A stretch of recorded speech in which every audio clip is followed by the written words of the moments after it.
ராம் சூரத் குமார் யோகி ராம் சூரத் குமார் யோகி ராம் சூரத் குமார் ஜெய குரு ராயா योगी राम सूरत कुमार योगी राम सूरत कुमार योगी राम सूरत कुमार जय गुरु राया योगी राम सूरत कुमार योगी राम सूरत कुमार योगी राम सूरत कुमार जय गुरु राया கோபுர தரிசனம் கோடி புண்ணியத்தை கொடுக்கும்.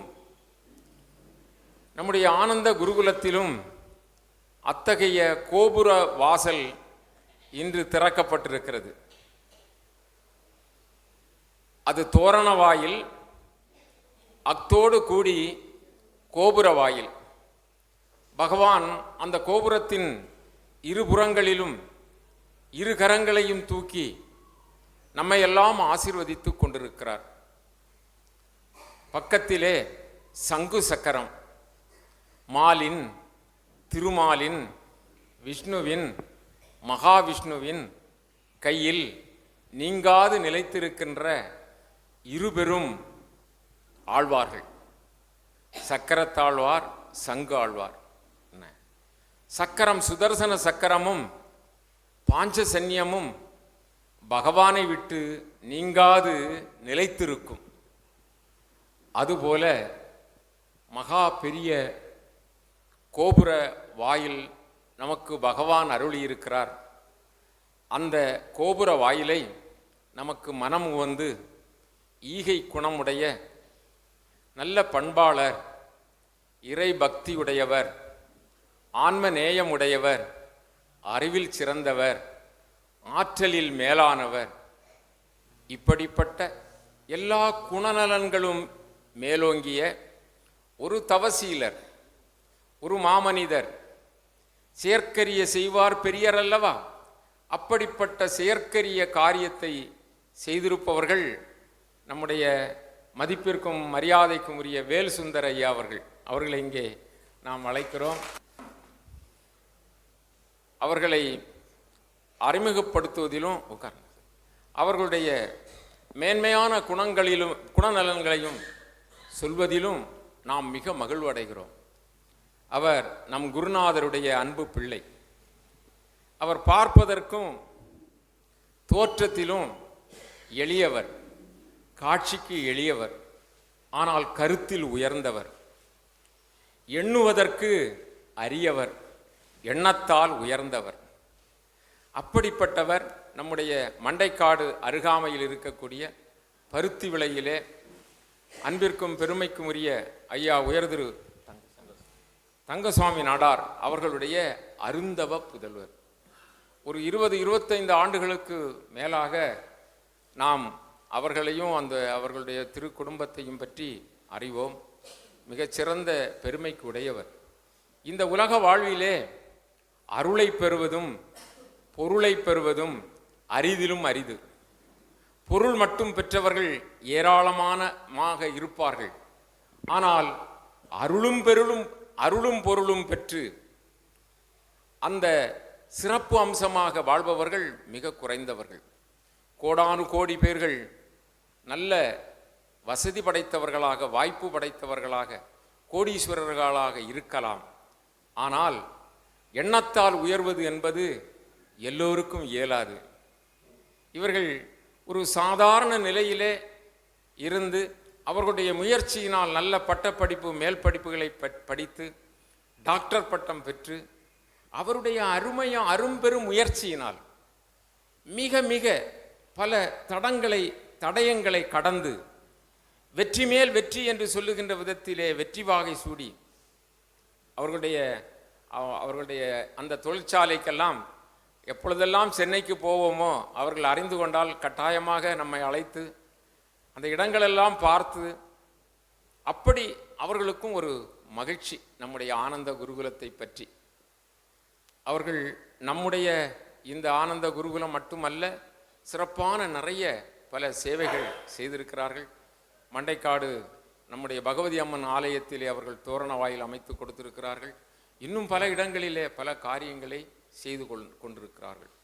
கடையெழு வள்ளல்கள் வரிசையிலே வந்திருக்கின்ற பரம்பரை என்று சொல்வோம் இல்லையா? கொடுத்து கொடுத்து சிவந்த கரங்களுக்கு சொந்தக்காரர் அவர் கர்ணன். அது மகாபாரதத்திலே வருகிறார். மகாபாரதத்தில் தர்மத்தின் நிலையை பற்றி சொல்வதற்கு ஒரு பாத்திரத்தை வியாச பகவான் அமைத்தார். அந்த வியாச பகவான் அமைத்த ஒரு பாத்திரம் கர்ணன். தர்மம், அதாவது கொடை.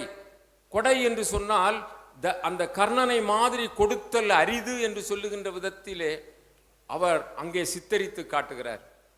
பகவான் அந்த லோகநாயகன் வைகுந்தன், அந்த மகாவிஷ்ணு அந்த பரம்பொருளே கண்ணனாக அவதாரம் செய்து அந்த கண்ணனுடைய கைகள் கீழே இருக்கின்றன, கொடுத்து சிவந்த கர்ணனுடைய கைகள் மேலே இருக்கின்றன.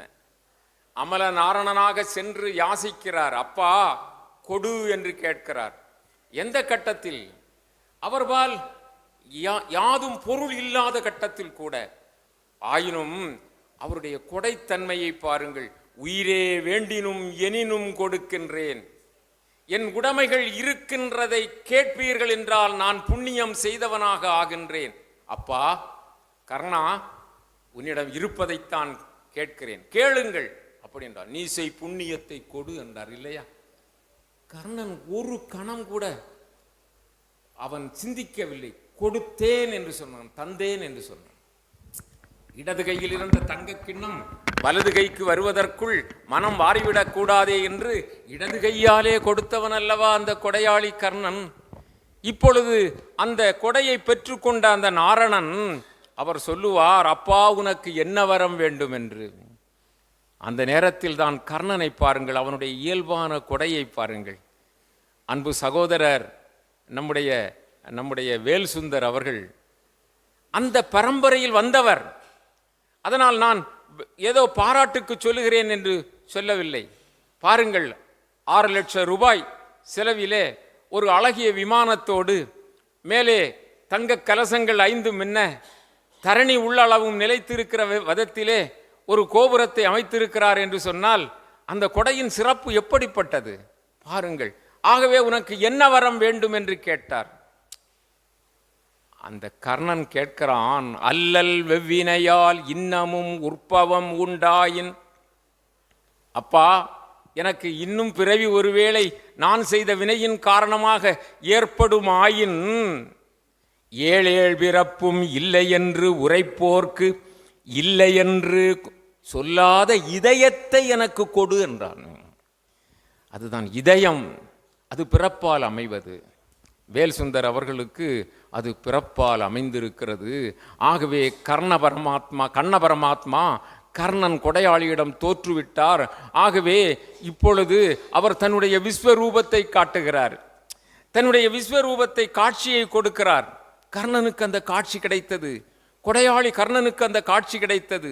நீல நெடுங்கிரியும் மலைமுகிலும் பவ்வ நெடு நீரும் காயாவும் நிகர்த்த இந்த கோலமும் வெங்கதைவாள் சங்குநேமி கோதண்டம் எனும்படையும் குலைத்த மால வாசனர் துளாய்மார்வும் திரண்டதோளும் மணிக்கழுத்தும் செவ்விதழும் பாரிஜாத காலை மலரென மலர்ந்த திருமுகமும் ஜோதிர் கதிர்முடியும் இம்மையிலே கண்ணுற்றேனே.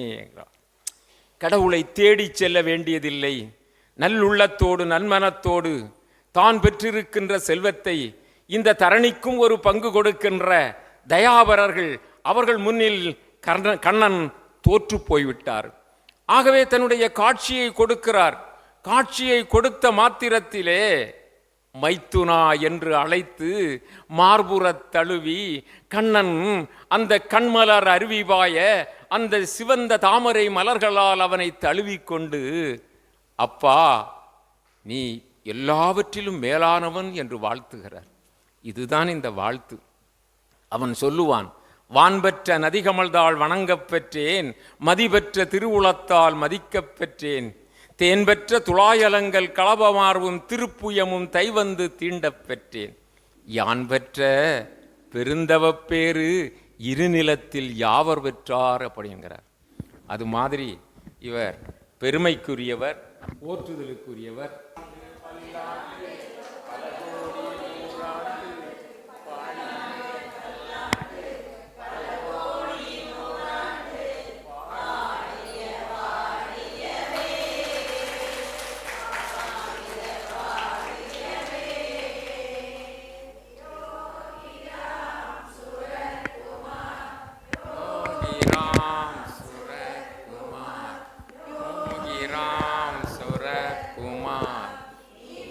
பல்லாண்டு பல்லாண்டு பல கோடி நூறாண்டு வா பல கோடி நூறாண்டு வாழி வேல் சுந்தர் வாழிய வாழியவே. சத்குருநாத மகாராஜ் கி.